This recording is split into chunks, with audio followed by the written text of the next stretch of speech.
채무상품 사채를 상가구원가 특정 금융자산으로 분류하는 경우의 문제죠.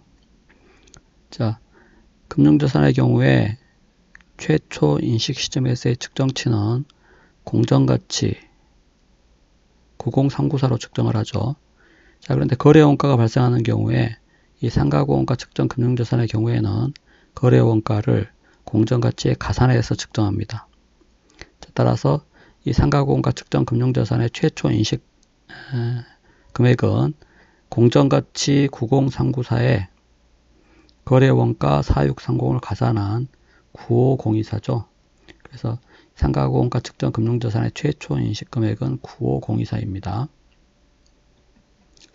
자, 취득 당시의 유효이자율이 10%로 주어져 있죠. 따라서 기말 장부금액은 최초 인식 금액 곱하기 1.1 마이너스 사채와 관련된 현금 흐름.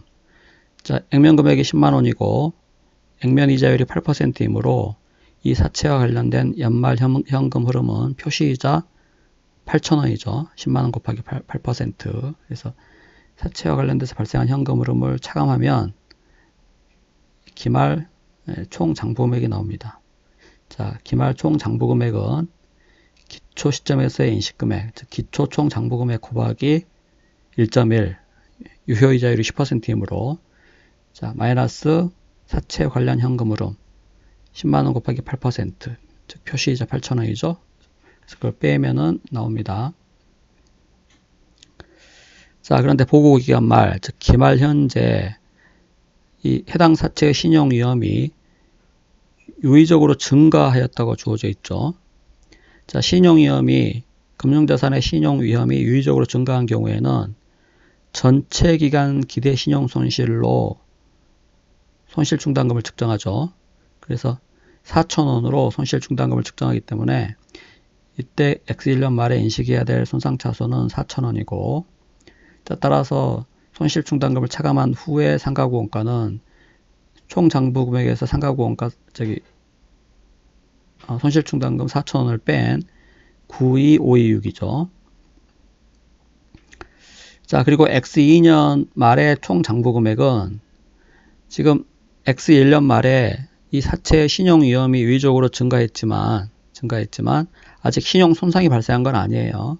자, 이렇게 신용 손상이 발생하지 않은 경우에는 기초 시점에서의 총 장부금액에다가 곱해가지고 기말 총 장부금액을 구합니다. 그래서 유효이자율은 취득 시점에서의 유효이자율은 여전히 10%이므로 기초 시점에서의 총 장부금액 곱하기 1.1 마이너스 사채와 관련돼서 발생하는 현금흐름 표시이자 8,000원을 차감하면은 X2년 말에 이 사채의 상가구원가 금융자산의 총 장부금액이 나옵니다.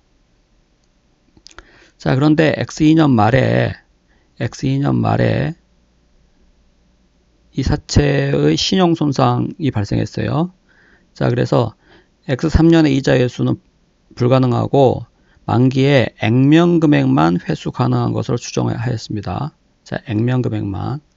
자, 이렇게 신용 손상이 발생하는 경우에는 상가구 원가를 측정할 때 잔여 현금 흐름을 최초의 유효이자율로 할인합니다. 그래서 잔여 현금 흐름은 액면금액 10만원 뿐이죠. 그래서 10만원을 최초의 유효이자율 10%죠. 그래서 10%로 할인합니다. 자, 만기가 3년인데 이미 2년이 경과했기 때문에 나머지 잔여 기간은 1년 뿐이에요. 자, 따라서 잔여 현금으로 10만원을 나머지 한 기간, 1년, 한 기간에 최초의 유효이자율 10%를 적용해서 현가를 계산하면 곱하기 현재가치 계수가 0.9091이 나오죠. 자, 따라서 잔여 현금으로 10만원을 최초의 유효이자율 10%로 할인한 금액은 기간이 1년밖에 안 남았기 때문에 0.9091을 적용해 가지고 99,10원이 나옵니다. 이 금액이 X2년 말 신용손상이 발생한 후의 상가구 원가죠. 자, 따라서 이 총 장부금액과 상가구 원가 금액의 차액이 이 금액이 손실 충당금으로 인식해야 될 누계, 즉 손상차손 누계죠. 자, 문제에서는 X2년 당기순이익에 미치는 영향을 물어봤습니다. 이 해당 금융자산 보유, 이 사채 보유로 인해서 당기순이익 영향을 물어봤어요. 일단 사채 보유하면 당연히 이자 수익이 발생하죠. 그래서 X2년 이자 수익을 구해야 되는데 X2년 이자 수익은 X2년 초, 즉 기초 시점에서의 총 장부금액 96526에 유효 이자율 10%죠. 10%를 곱해서 이자 수익이 나옵니다. 그래서 이렇게 이자 수익은 유효 이자율법으로 계산해야 되겠죠. 자, 그리고 X2년 말에 인식할 손상차손은 지금 X2년 말에 손상차손 누계 금액이 7,269인데 X1년 말에 손상차손으로 인식한 금액이 4,000원 있으므로 X2년 말에 손상차손은 그 차액 3,269원만 인식하면 되죠. 자, 따라서 이자 수익 9,653원에서 손상차손 3,269원을 차감하면은 X2년 당기순이익에 미치는 영향 6,384원이 나오죠. 그래서 답이 3번입니다. 자, 참고로 X3년 이자 수익이 어떻게 될까요? X3년 이자 수익. 이 문제에서. 자, X2년 말에 신용 손상이 발생했기 때문에 이렇게 신용 손상이 발생한 경우에는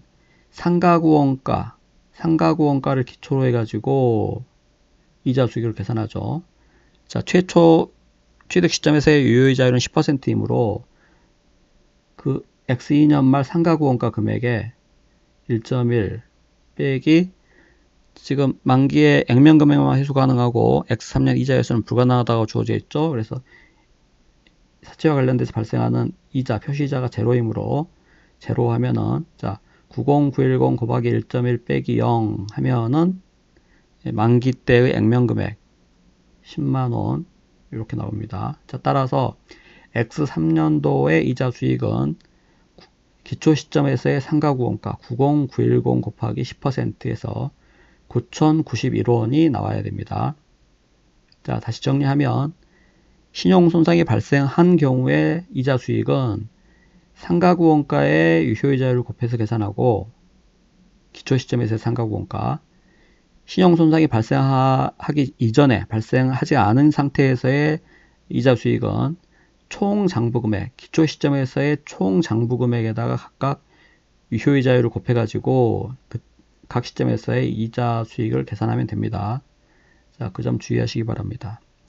자, 그리고 한 가지 더 말씀드리면 보고기간 말에 해당 금융자산의 신용 위험이 위의적으로 증가한 경우에는 전체 기간 기대 신용 손실로 손실 충당금을 측정하는데 만약에 이 신용 위험이 위의적으로 증가하지 않은 경우에는 12개월 기대 신용 손실 금액으로 손실 충당금을 측정한다는 점 주의하시기 바랍니다.